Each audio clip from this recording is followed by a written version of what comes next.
Olá, olá pessoal, sejam todos muito bem-vindos à nossa segunda aula de resolução de exercícios aqui do nosso curso extensivo de Direito Penal, né? Já tivemos a nossa primeira e segunda aula, fizemos a nossa primeira aula de resolução de exercício, tocando ali naqueles aspectos, naqueles pontos iniciais do Direito Penal, e hoje vamos seguir resolvendo exercícios aqui da parte principiológica do Direito Penal. Então, sem me alongar demais aqui nas introduções, que vocês já estão aí cientes do que é o projeto, qual que é a pretensão, enfim, vamos seguindo aqui para a gente poder resolver o máximo de questões possível, né? Eu separei 10 questões para a gente poder resolver, poder estudar em cima delas, não apenas resolver, né? Eu falo que para você estudar para concurso público, principalmente resolvendo questão, você tem que resolver, saber o porquê você errou, saber o porquê você não errou, e mais do que isso, saber inclusive qual foi o seu raciocínio ali no momento, para acertar ou errar aquela questão. Só dessa maneira você consegue tirar o máximo proveito aí dessa ferramenta que é a resolução de questão. Tá certo? Então, meu nome é Moacir Neto, sou delegado de polícia aqui em Minas Gerais já há 11 anos e estou aqui acompanhando vocês nesse projeto pretensioso de vencer todo o direito penal, parte geral, de forma detalhada e aprofundada. Então, vamos lá. Pessoal, a primeira questão que eu separei aqui foi a questão do ENAM, da prova recente aplicada, né, de 2024, aqui da segunda aplicação do ENAM. E vejam vocês, na solução do conflito aparente de normas penais, assinale a afirmativa correta. Assertiva A, o princípio da especialidade afirma que o ordenamento penal somente protege os bens jurídicos mais importantes para a vida pacífica em sociedade. A gente sabe que o princípio da especialidade não traz isso. Quem traz essa ideia, né, o princípio que traz, que denota essa ideia, é justamente o princípio da especial proteção dos bens jurídicos, o próprio princípio da fragmentariedade, que ele vai elencar apenas os bens jurídicos mais importantes para serem tutelados pelo direito penal. E vamos passar para a letra B. O princípio da taxatividade estabelece a prevalência da norma penal que descreve condutas de observância obrigatória para fins de proteção fiscal.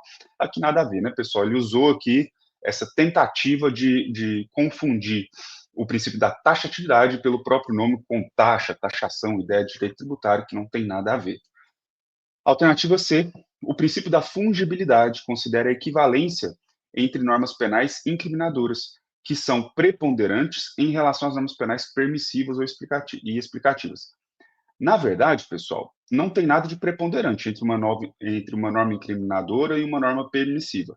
E a verdade é que você não pode pensar que o princípio da fungibilidade vai permitir você aplicar condutas que não sejam estritas, né, que não estejam estritamente definidas ali naquele tipo penal. Então, não vai, né, esse princípio da fungibilidade não vai muito com a ideia trazida do direito penal de legalidade, taxatividade, mínima intervenção e tudo mais. Alternativa D, o princípio da fragmentariedade. Considera a prevalência da norma penal que contém todos os elementos da norma geral, além de outros que a tornam distinta. Na verdade, ele definiu aqui o princípio da especialidade, em verdade, né?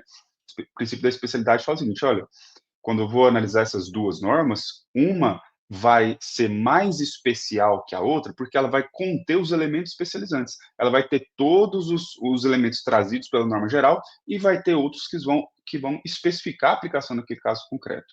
E aí, por fim, a alternativa, inclusive a correta, que é a letra E, o princípio da taxatividade, aliás, da alternatividade, estabelece que, nos crimes de conteúdo variável, a incursão delitiva será única, ainda que sejam múltiplas as condutas típicas praticadas pelo mesmo sujeito no mesmo contexto. É exatamente a ideia que a gente trouxe na aula passada, né, pessoal? Nessa aula de número 2. Naqueles tipos mistos alternativos, tipos múltiplos, né, de núcleo múltiplo, conteúdo variado, que é o exemplo clássico do tráfico de drogas, que traz uma série de condutas, uma série de verbos, né, uma série de núcleos daquele tipo, que prevêem a conduta da traficância, né, do artigo 33 da 11.343.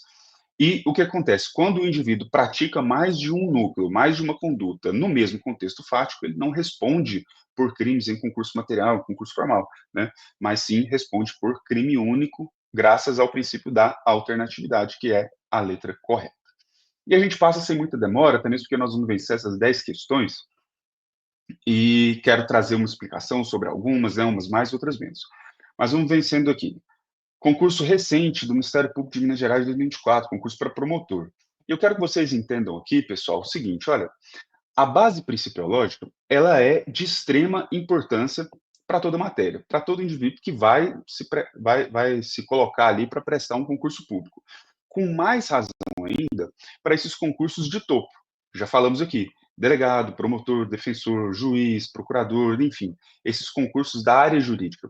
Por quê? Porque você tem que ter uma base principiológica forte para poder começar a raciocinar, a pensar o direito de forma principiológica. E muitas vezes você vai conseguir resolver muitas questões, ainda que você não saiba explicitamente o conteúdo que ela traz, mas você consegue resolver através da sua base principiológica. E o que vai diferenciar do grau de complexidade entre os concursos é meramente a forma como o português é trazido, né? De uma forma, às vezes, mais rebuscada ou mais truncada, com uma interpretação mais difícil. Mas o núcleo duro da questão, o núcleo principiológico, a gente vai conseguir vencer. Então, vamos lá. Alternativa A, ele está pedindo para apontar a incorreta. Em razão do princípio da legalidade, a estrutura semântica da lei incriminadora deve ser rigorosamente observada e suas elementares devem encontrar adequação fática para que o comando secundário, que seria a pena, né, seja aplicado, exercendo o tipo penal uma imprescindível função de garantia. É exatamente o conteúdo do princípio da legalidade. Alternativa B, todos os tipos comissivos dolosos também admitem punição a título de culpa. Então, ele está falando que todo crime doloso permite a punição a título de culpa, se presente a negligência, imprudência ou perícia, sendo que, em ambos os casos, dolo ou culpa, a tipicidade material pode ser inferida independentemente da violação do bem jurídico. Então, a gente já achou que a nossa alternativa incorreta. Por quê? Primeiro, porque o próprio Código Penal ele traz a necessidade de uma previsão expressa para que aquela conduta seja punida a título de dolo. O próprio artigo 18 do Código Penal traz essa ideia, nós vamos ver mais adiante. E outra questão da tipicidade material. A tipicidade material fala justamente o oposto que a questão trouxe, que depende realmente de uma violação efetiva, expressiva do bem jurídico para que aquela conduta possa ser tipificada, né? Essa é a ideia da tipicidade material. E vamos analisar as demais alternativas. Alternativa C, a tipicidade é a ratio cognoscendi da antijuridicidade. E aqui onde a gente encontra a dificuldade na interpretação da questão. Vamos lá. A tipicidade é a ratio cognoscendi da antijuridicidade, isto é, a adequação do fato ao tipo faz surgir o indício de que a conduta é também antijurídica, sendo essa presunção afastada apenas diante da configuração de uma causa de justificação ou causa de excludente de licitude. O que ele está dizendo? Olha, se eu olho uma conduta e vejo que ela é típica, ou seja, que ocorre uma exata subsunção do fato acontecido à norma prevista, isso é um indício de que aquela conduta também é antijurídica. E é essa relação que existe entre os dois primeiros substratos do crime, tipicidade e antijuridicidade, graças à teoria da ratio cognoscendi ou indiciariedade, que é justamente isso. Quando eu tenho um fato típico, eu tenho um indício de que ele seja também antijurídico, não necessariamente. Diferentemente da teoria da ratio essendi, que é justamente o oposto.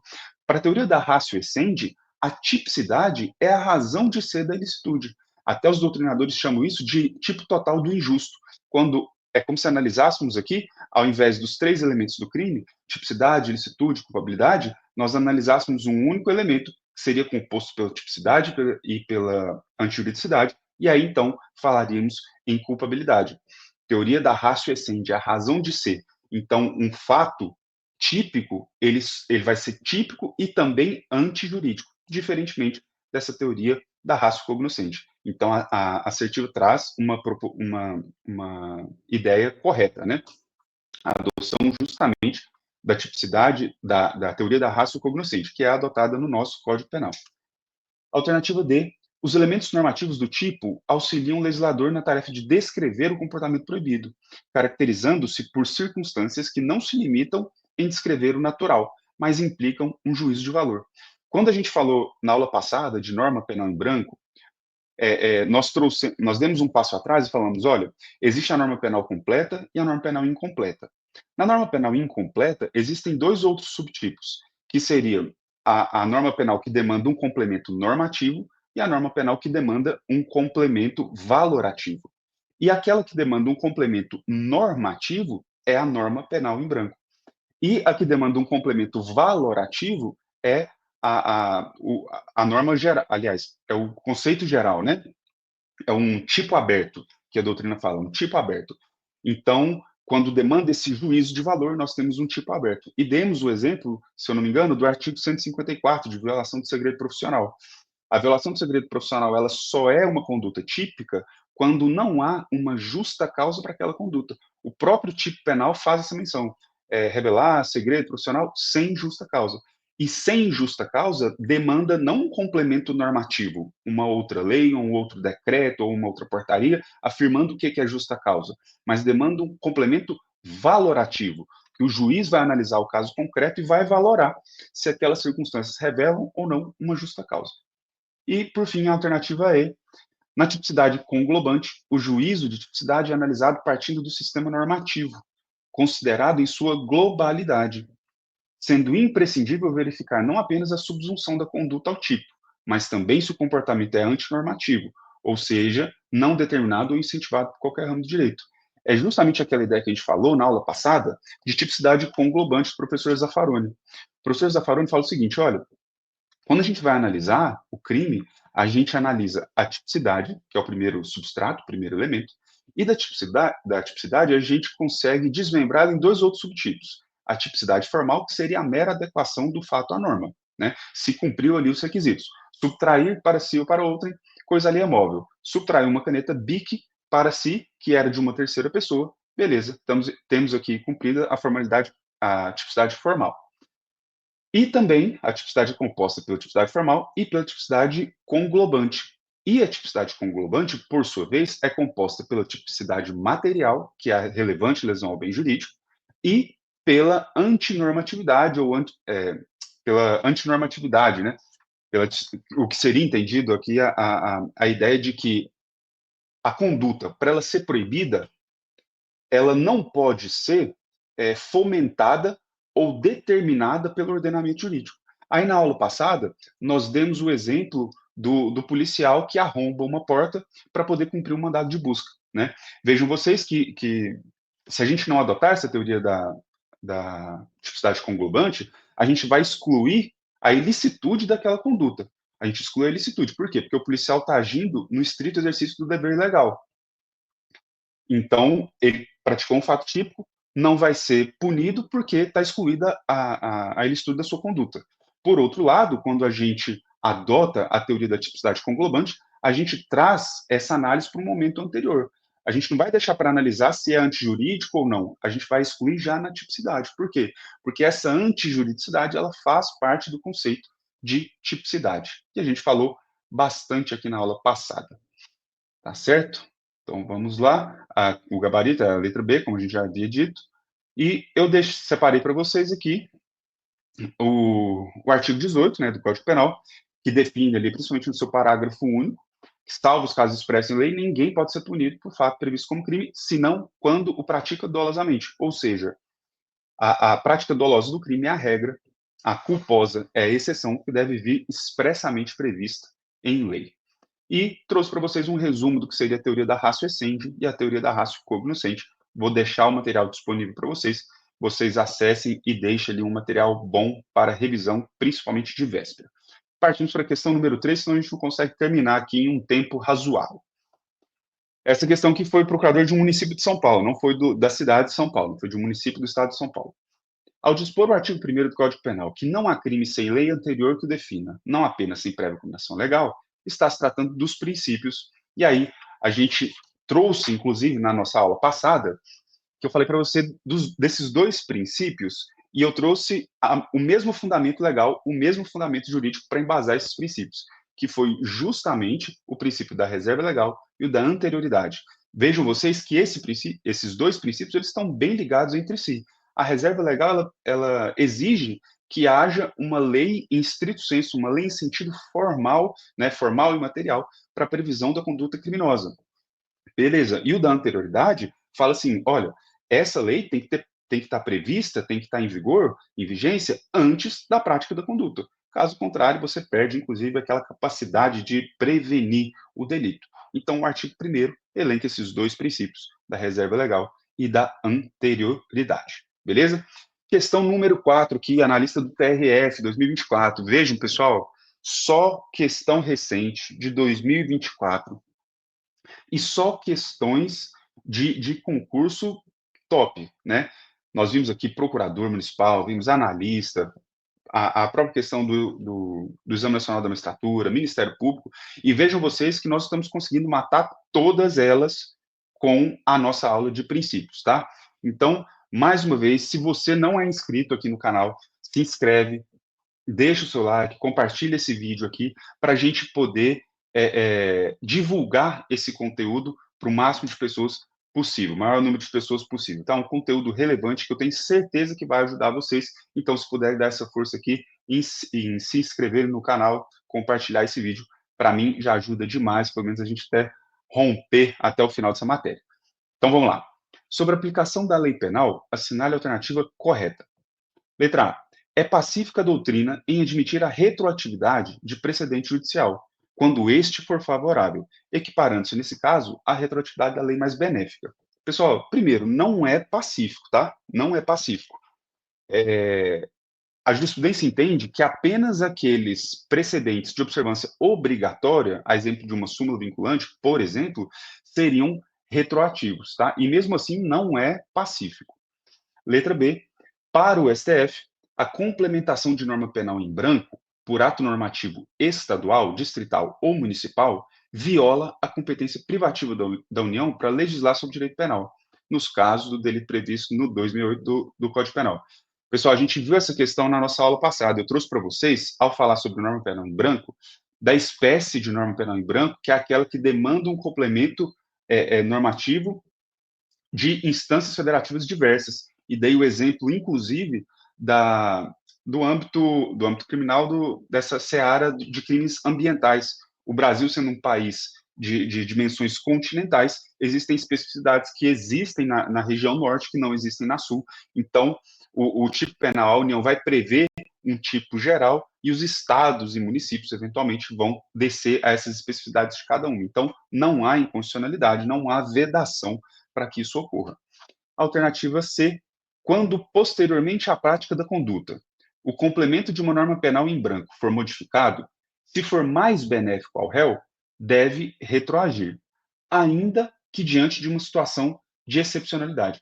Pessoal, para a gente falar sobre isso aqui, a gente teria que descer a detalhes sobre o estudo da norma penal em branco, principalmente aquela norma penal em branco propriamente dita, né, que seria aquela heterogênea, que o complemento normativo se dá por instância legislativa diversa, a exemplo de uma portaria, exemplo de um decreto. E eu vou trazer dois exemplos aqui que eu quero que vocês entendam essas duas situações, que vão fazer vocês matarem todas as questões nesse sentido, que é o seguinte, pensa comigo, eu tenho dois crimes, e esses dois crimes são normas penais em branco e que demandam um complemento normativo. Até aí tudo bem.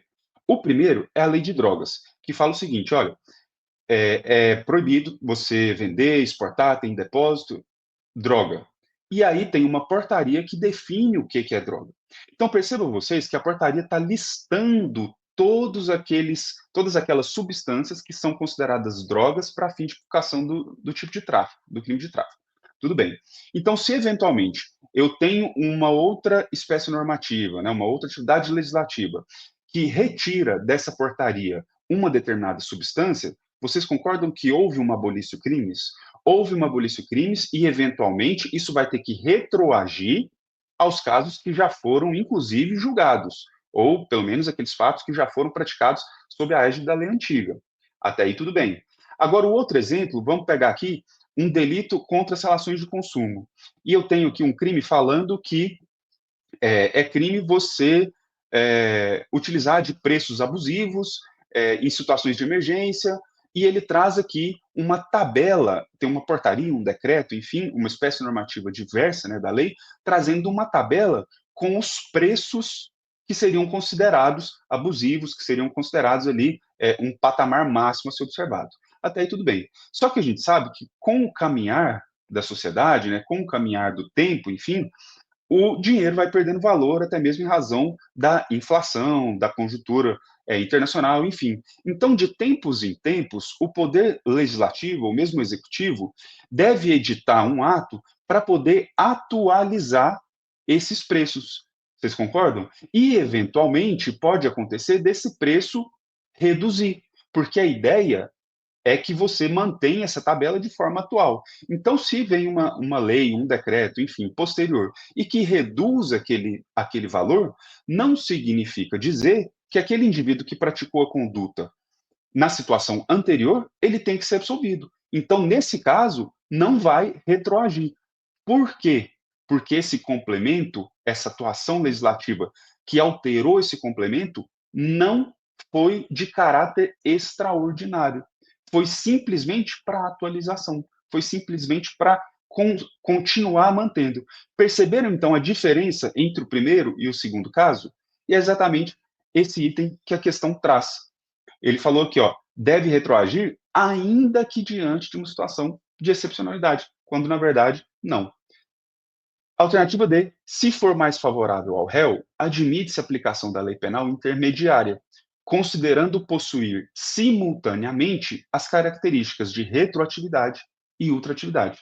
Pessoal, exatamente o que eu trouxe na aula passada para vocês. E aqui já vamos deixar consignado que é a alternativa correta.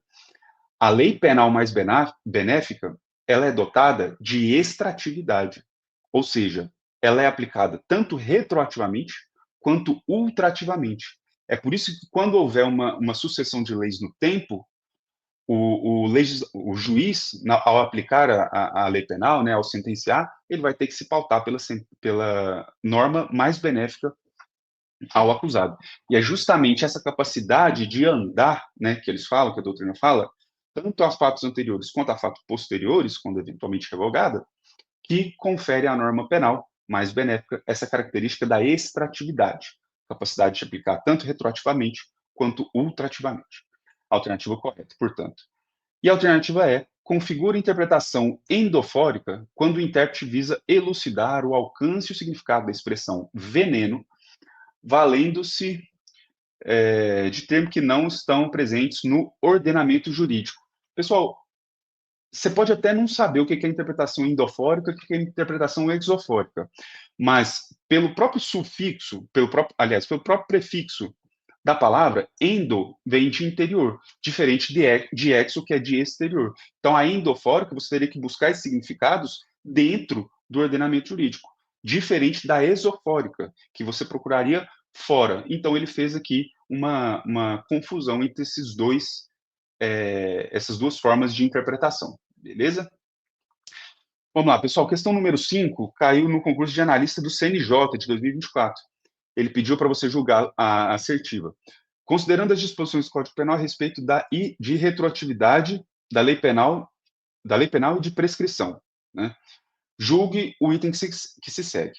Segundo o Código Penal, uma nova lei penal mais gravosa não pode ser aplicada a fatos ocorridos antes da sua vigência.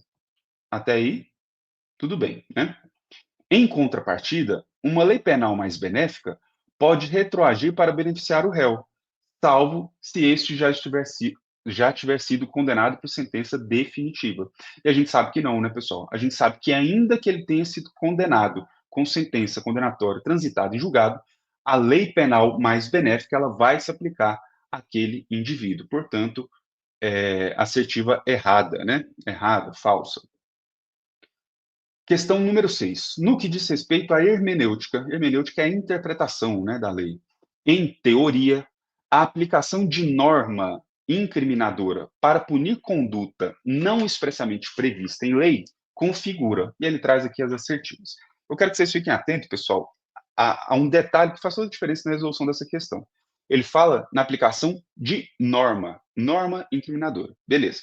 Aí ele traz as assertivas. A interpretação extensiva, sendo juridicamente admissível. Tá aí tudo bem. B, interpretação assistemática, sendo juridicamente inadmissível. Nada a ver, né? A interpretação ela tem que ser, inclusive, sistemática, né? Alternativa C, analogia em malam partem, sendo juridicamente inadmissível. E tá aí a alternativa correta. E por quê, pessoal?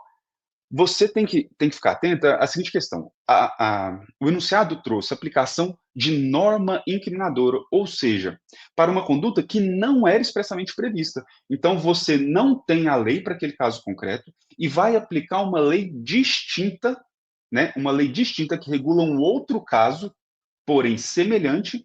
Você vai pegar e aplicar aquela lei em razão da semelhança. Você pode fazer isso? Pode, desde que seja para beneficiar o réu. A analogia em Malam Party não pode ser utilizada no sistema penal, beleza?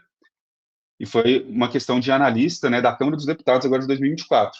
E agora que também uma questão de analista da Câmara dos Deputados, eu fiz uma pequena adaptação nela para a gente apenas julgar os itens aqui, beleza? Então vamos lá, questão número 7, analista da Câmara dos Deputados aqui de 2024. No que diz respeito aos fundamentos do direito penal, julga as afirmações a seguir. Essa questão, pessoal, ela trouxe uma polêmica aqui,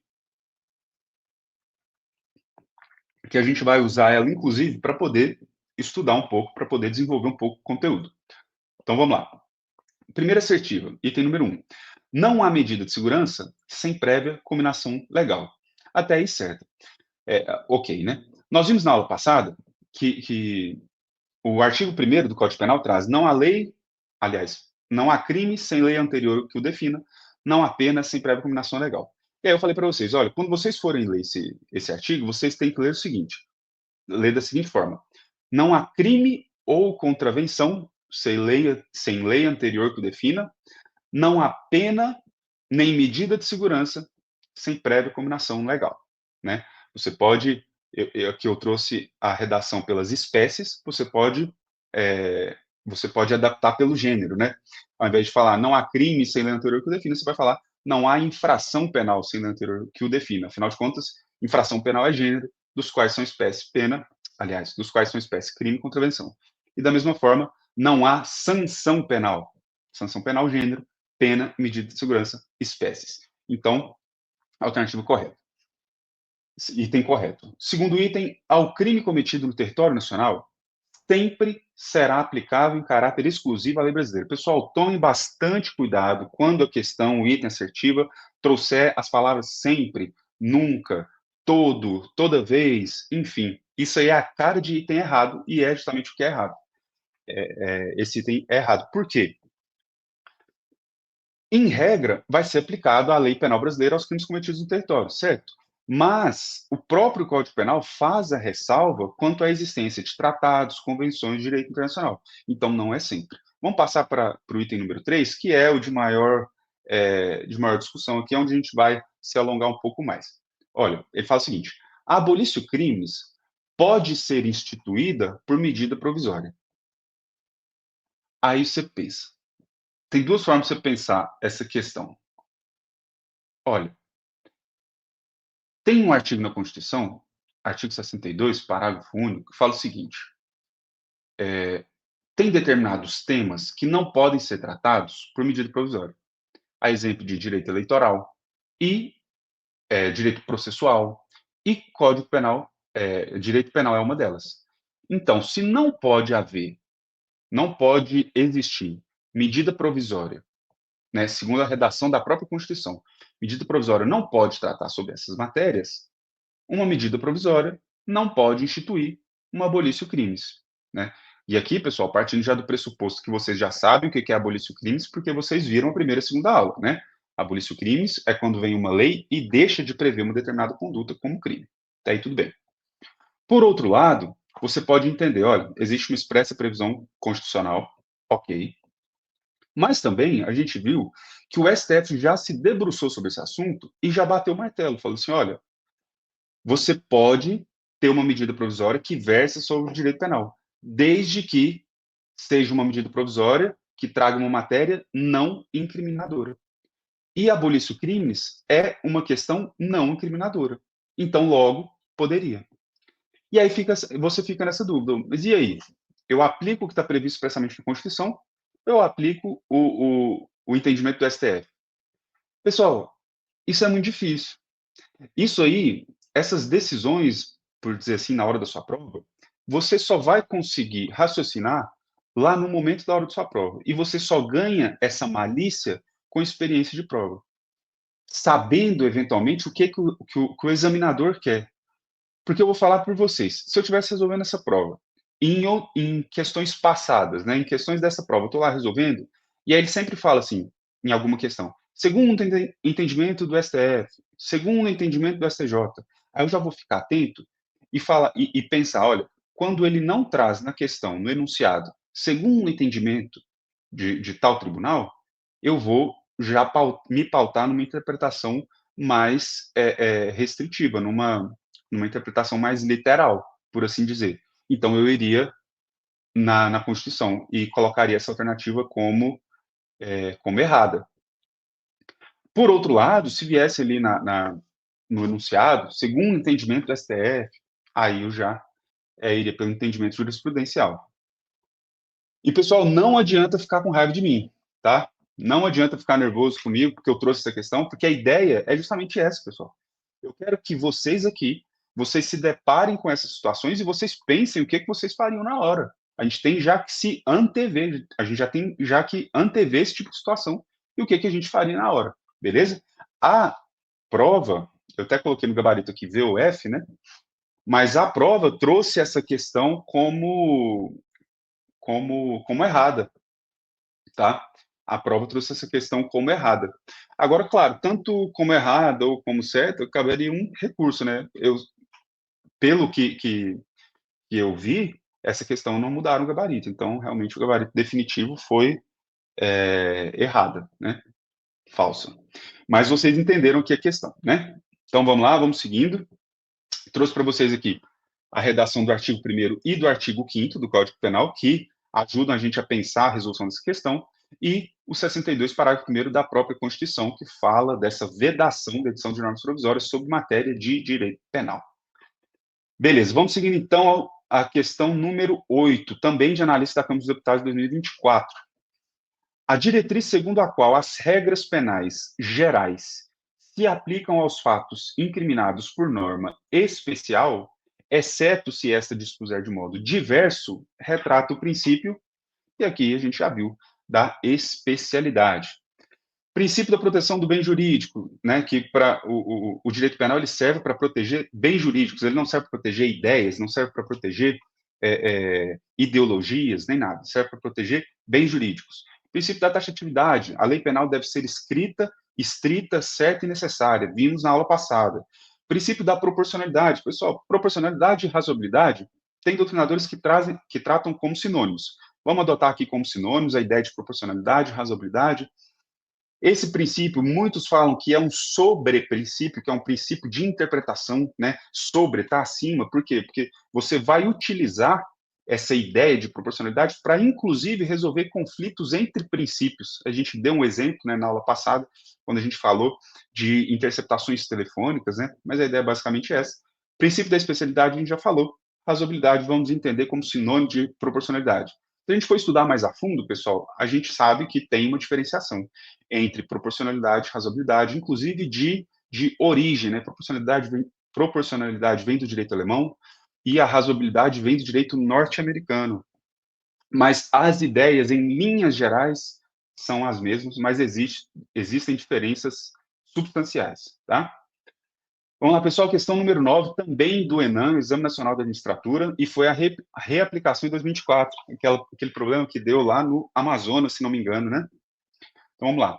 De acordo com a jurisprudência do STJ, vejam vocês, pessoal, aqui já está delimitando, jurisprudência do STJ, e fiquem atentos. Quando ele fala STJ, pessoal, é STJ, Superior Tribunal de Justiça, não é STF, fiquem atentos. Por quê?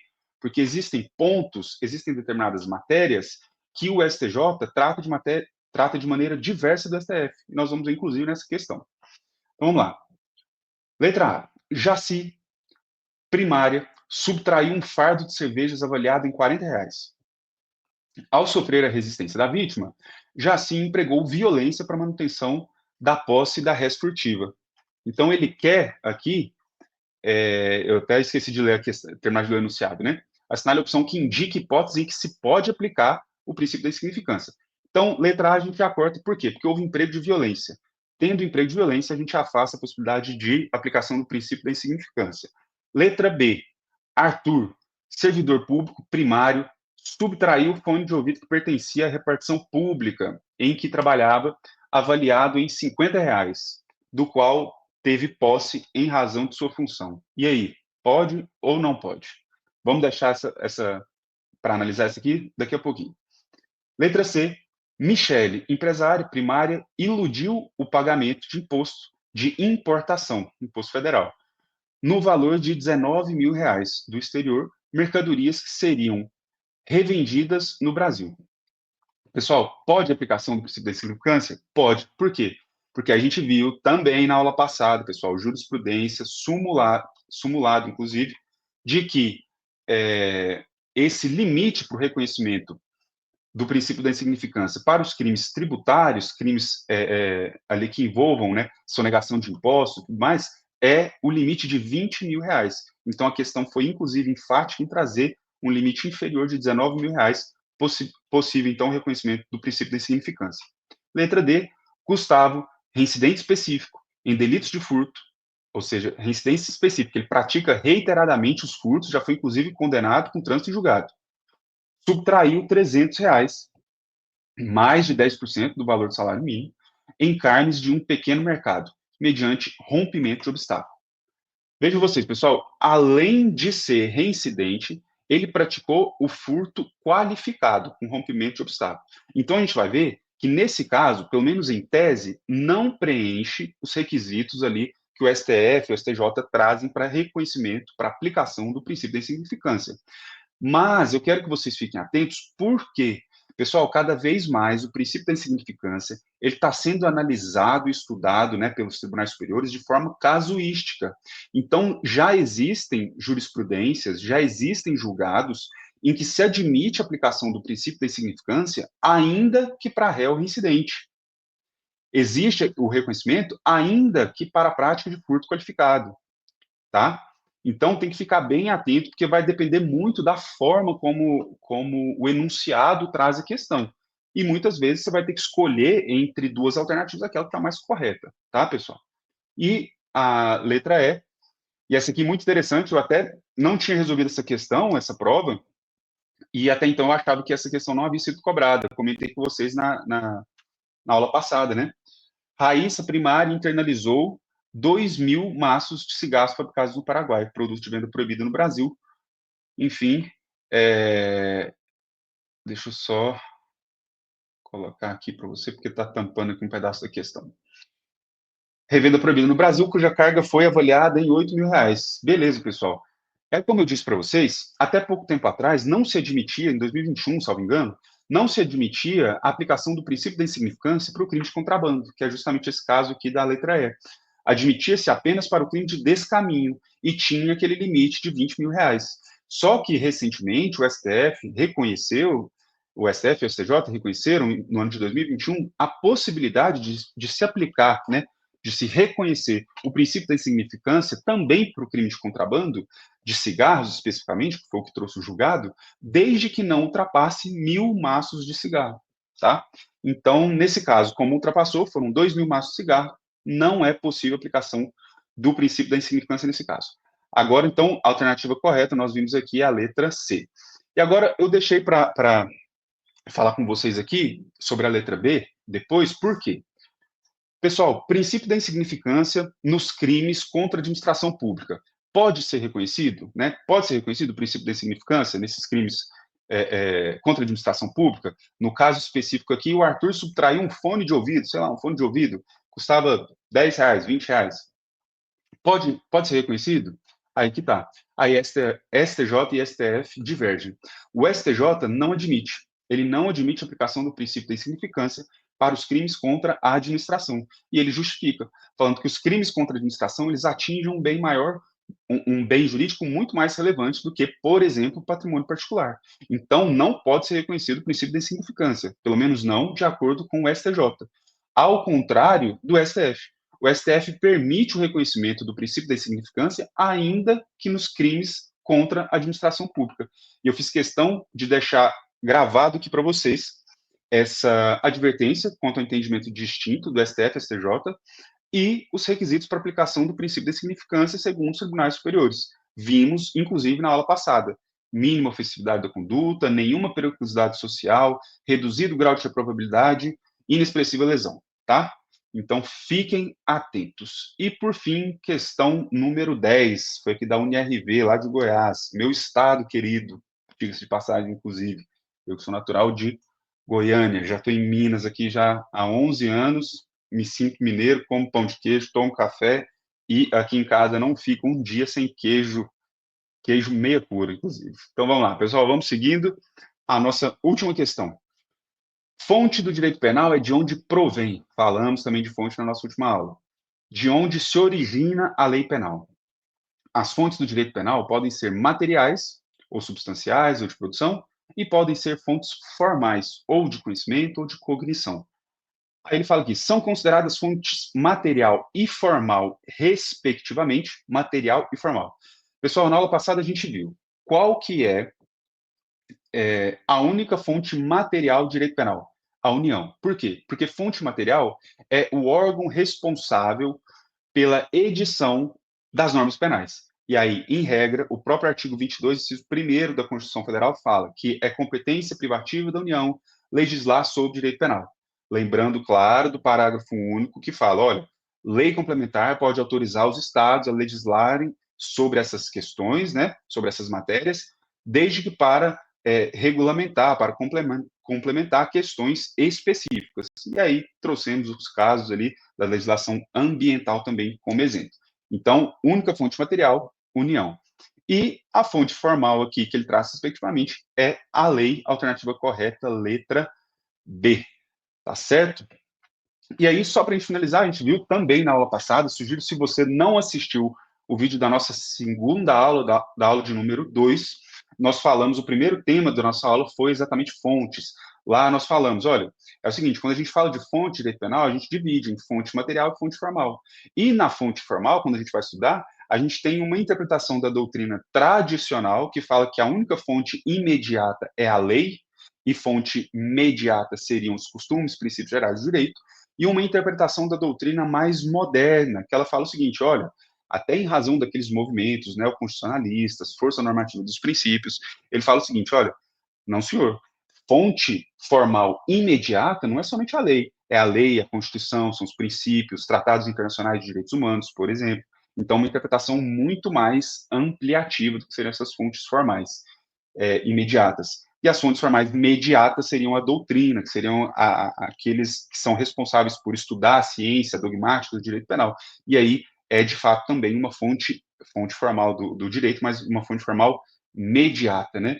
E trazem como fonte informal os costumes. Lembrando que os costumes não podem revogar crime e nem criar uma figura típica, nem criar um crime, tá certo?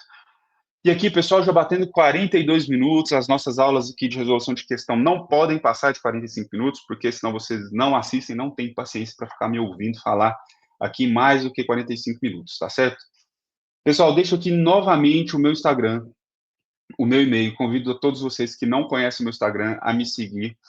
Lá eu compartilho dicas de direito penal, dicas de direito processual penal, criminologia, organização, planejamento para estudos e muito conteúdo motivacional. Pessoal, eu sou um entusiasta aqui dessa atenção dada à questão motivacional, né? E por que eu falo isso? E já partindo para as nossas considerações finais da aula de hoje. Pessoal, estudar para concurso é muito difícil, né? Estudar para concurso é muito difícil, é uma coisa que você vai tendo que bater ao longo do tempo, sem saber se vai dar certo, ou pelo menos sem saber quando vai dar certo.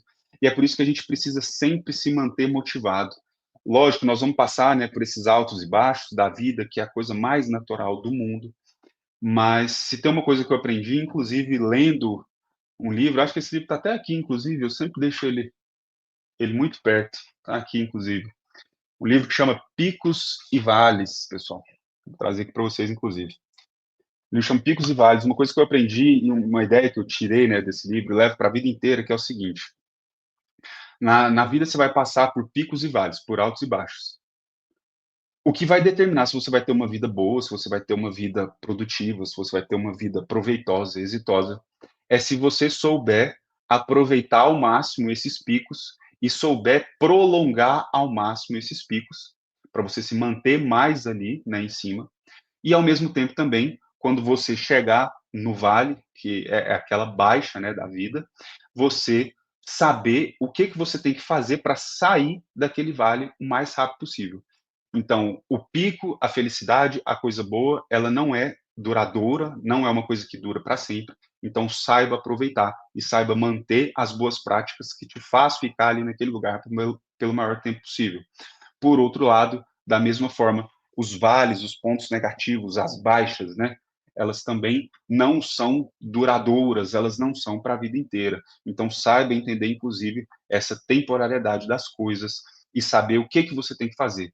E o que você faz no pico de hoje é o que vai determinar se você vai estar lá no vale de amanhã. E o que você faz no vale de hoje é o que vai determinar se você vai estar lá no pico de amanhã. Beleza? Pessoal, então eu vou encerrando por aqui. Nos vemos na semana que vem, muito provavelmente na segunda-feira, com a nossa terceira aula de Direito Penal. Espero que vocês estejam gostando desse conteúdo. Deixa o seu like, compartilha, comenta esse vídeo, se inscreve aqui no canal para você receber as notificações, para você receber as notificações quando surgir a aula nova, quando surgirem as aulas de questões. Vou colocar também um vídeo no meio dessa semana falando sobre técnicas de estudo, motivação. Então, fica atento a esse conteúdo.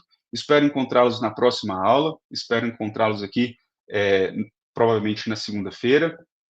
Fiquem com Deus, se mantenham firmes nesse propósito. Ele é justo, ele é válido e ele vai ser muito, mas muito recompensador. Um forte abraço e até a nossa próxima aula. Tchau, tchau.